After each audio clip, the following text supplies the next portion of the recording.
Alright, welcome back, good people. This begins another video week of my 200 videos in 365 day series that I've created this year. Actually, I'm right at the end. This week's videos will end at video number 190. 190 videos I've created since the beginning of January. Now, that takes some type of commitment, some type of stick-to-itiveness, right?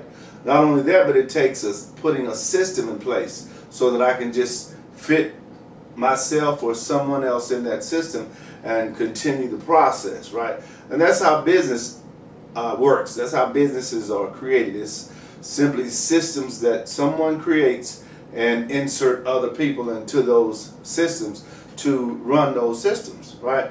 And that's what I want you to focus on when you decide to start your business. This week, I'm going to talk about distribution.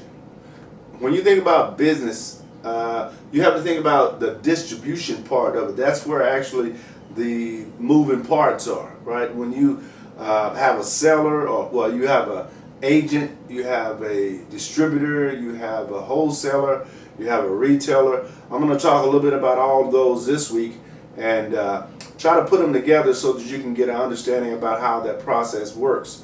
But before I do that, I'm going to read something for you guys so that it makes more sense, so that you can understand it from a couple of different perspectives, right? My perspective, the way I explain it, and then the research that I've done, the way it explains it, right?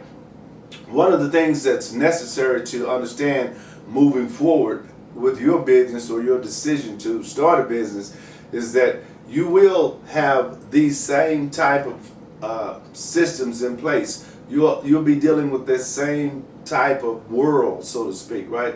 You'll have wholesalers, you'll have retailers, you'll be the distributor, or you'll have distributors. All those are necessary to effectively run a successful company. And you probably know that already, but if you don't, that's why I'm here, right? To kind of open your mind and your eyes to the fact that you have pretty much what it takes. It's just your understanding of it probably isn't where it needs to be. So without further ado, I'm going to begin this week's video. It's called How Distribution in Business Works. And it says, distributors, wholesalers, retailers, and agents all work as intermediaries in the sales process. It is important to know the key differences of the individuals who play a role in the distribution process. They have the option to sell to retailers and other sellers, or directly to consumers and businesses.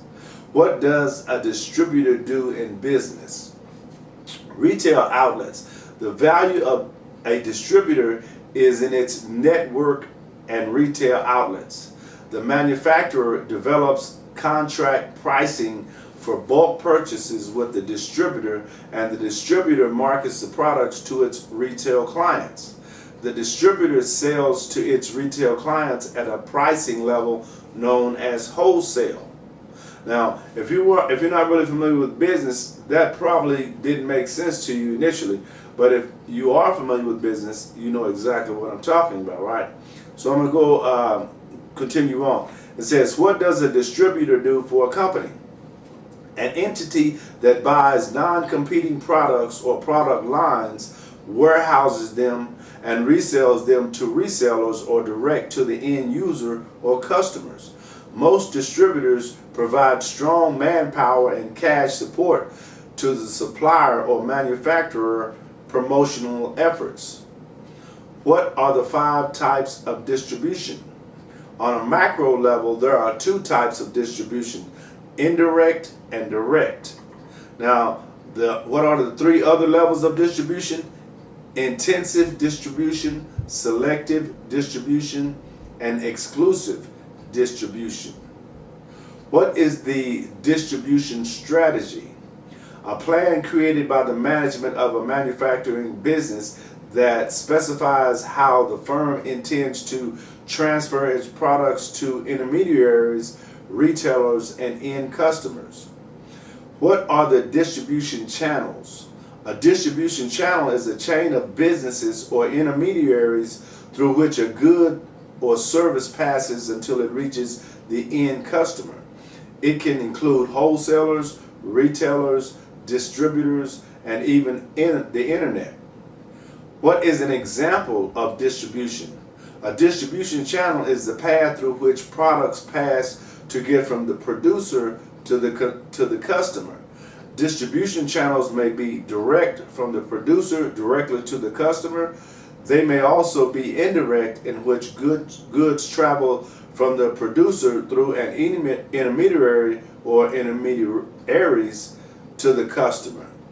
What are indirect distribution channels?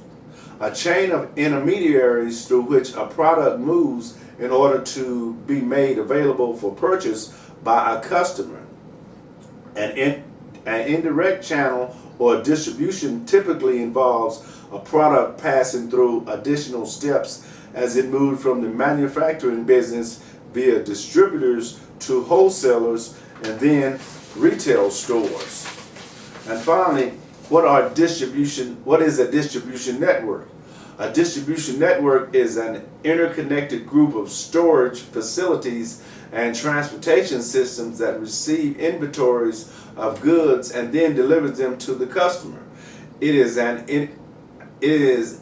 intermediate point to get products from the manufacturer to the end customer, either directly or through a retail network. Now, some of that was kind of technical, but it's really not that difficult because you've been a part of all that when you buy products. When you go to the store, whoever supplies the products for the store, they're supplying it to the retailer. The retailer is the store, right? They retail prices and they have retail prices. Now the wholesaler, they have a different function when they supply products to the store than the retailer, right? But it all works in conjunction. It all works for the good of the customer, so that the creator of the products can create the products, then ship it out to the different places that it will be sold from. And sometimes it's sold directly to the customer.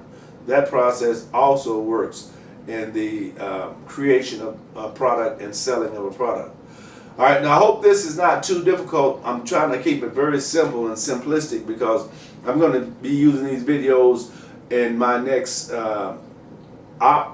opportunity as far as creating online products